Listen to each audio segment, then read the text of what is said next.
My name is Joshua Tseng. I'm a current final year student at the Singapore Management University School of Computing and Information Systems, and I graduated from Temasek Polytechnic's Diploma in Marketing program in 2017.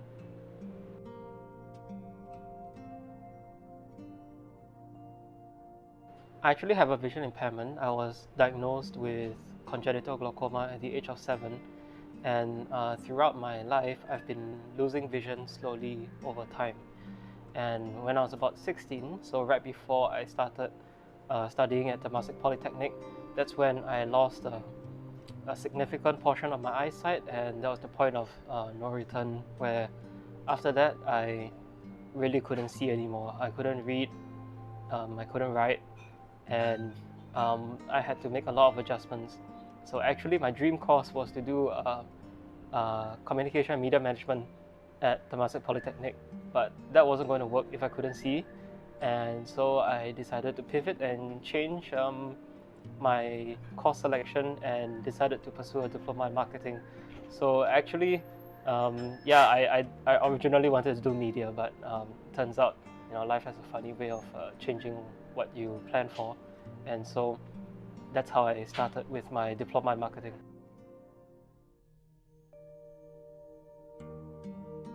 Throughout my time at Temasek Polytechnic, I've actually used quite a number of assistive technology to help me in my day-to-day life and also for studying.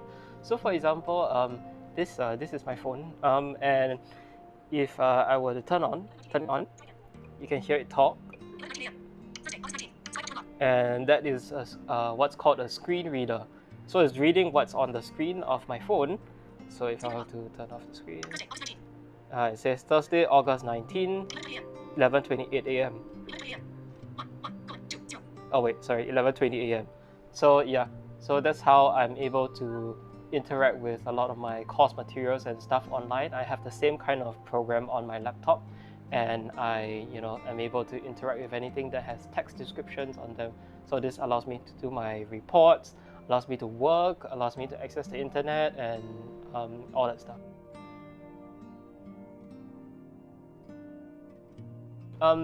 Throughout my time at Temasek Poly, I had I'll be honest, I had a lot of help. So my lecturers really were there for me.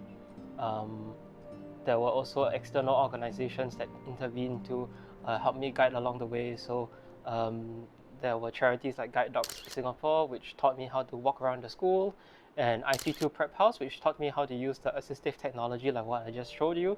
And these organizations and people and the people in my life there to support me. That's how I was able to sort of pick up the skills that I needed along the way, and of course not to discount hard work. So I also had to take a lot of responsibility in owning my own education and learning journey, and taking charge of the fact that despite the fact that I couldn't see, I was responsible for my future, and that was that was a big part of what drove me to go forward and to continue step by step.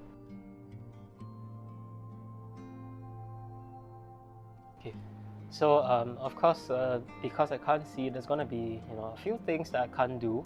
So for example, reading diagrams is something that for now at least, no assistive technology is able to do for me in a timely manner, and so that is one area that I might struggle with. And of course, there's many other smaller areas.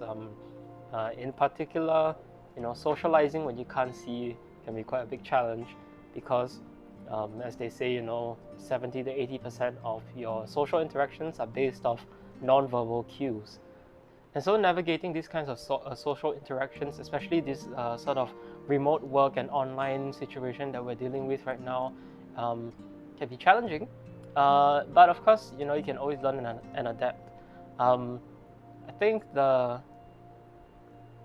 in general though, despite some of the minor things that I have, thanks to the people around me and the technology that exists today, and I think people also are much more understanding in general of people with disabilities. The world has become a much kinder place to people like me, and so it's actually much easier, and You know, the kind of problems that I have day to day are not the kinds of problems you would expect a blind person to have. They're all just normal problems, like, you know, waking up on time, that kind of thing. Yeah.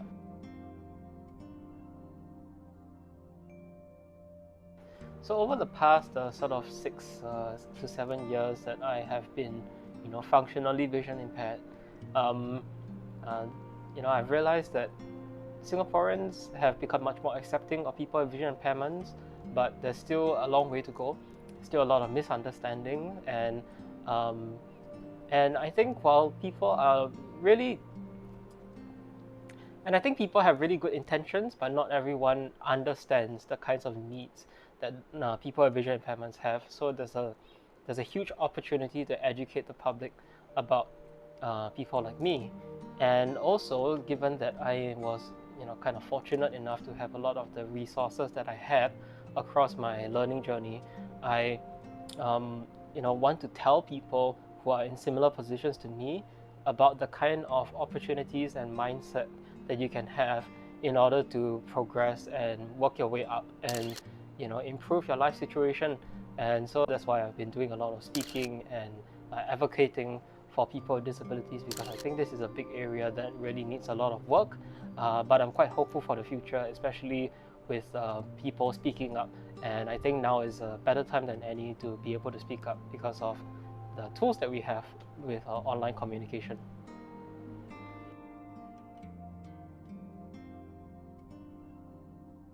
Okay, um, so when it comes to improving inclusivity and accessibility, of course, for example, in a school setting, a school like Temasek Polytechnic can definitely intervene and, you know, help a student's experience greatly.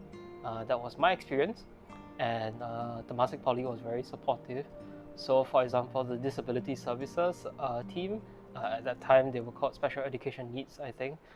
They were there to, you know, help smooth over the processes like my exam accommodations, my day-to-day lesson accommodations, and even getting some assistive technology for me to be able to use.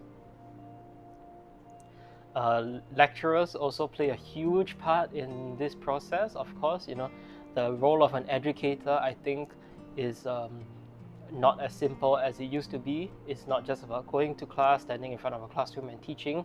Nowadays, there's a very big emphasis on accommodating to everyone's specific situation as much as possible, while maximizing the learning of everyone else as well.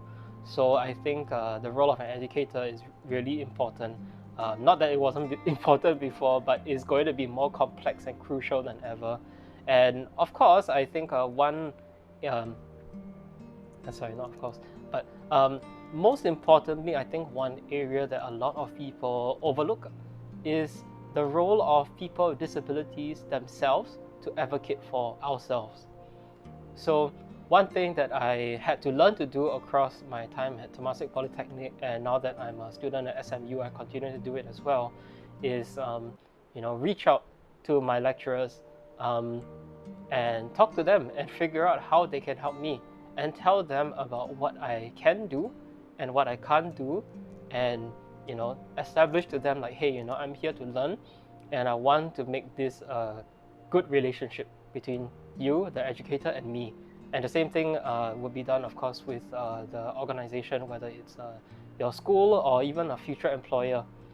And that communication and self-advocacy, I think, is really important, because it's very easy to forget that people with disabilities themselves are people. And we need to take responsibility for our own paths that we have ahead of us, and our own learning, our own career, our own personal life. And so I think that's a very big responsibility that we have for ourselves, in order to maximize our success and happiness.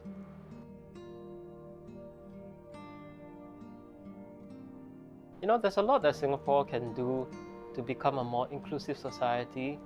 I think we've come a long way, but of course there's still much more that can be done. And you know, I can go on and on and on about many different things that can be done, but I think in general, be kind. So, you know, don't think of people with disabilities as lesser, or pitiable. Think of them just as people. We are all normal people who want normal things in life, and so do you. And if you're thinking of people with disabilities and making them feel included and giving them access to things in the country, then just think of them as normal people with normal needs. And I think a lot of that understanding can be bridged between the disabled community and society at large.